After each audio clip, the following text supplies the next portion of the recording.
ఏమీ తెలియని బ్రహ్మచారి కణ్వ మహర్షి, పెళ్ళాం పిల్లలు లేరు, ఆయనకి పెళ్ళే కాలేదు. ఆయన పాపం నదీ తీరానికి పెడితే అక్కడ చిన్న పిల్ల, ఆడపిల్ల, పసిపిల్ల అక్కడ ఉంది. పక్షులు తాము ఏదో ఆహారం తెచ్చి వాటికి పెడుతున్నాయి. ఆయనకి జాలేసింది. పక్షులకున్న జాలి నాకుండదా?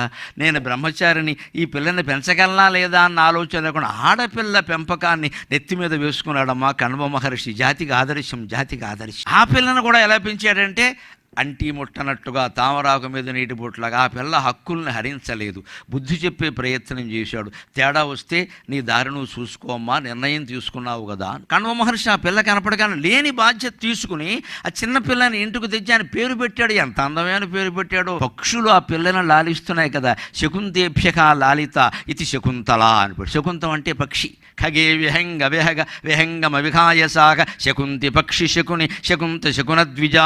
పక్షికి సంస్కృతంలో 11 పేర్లు ఉన్నాయి, తెలుగులో ఇంకో 6 ఉన్నాయి, 17 పేర్లు ఉన్నాయి.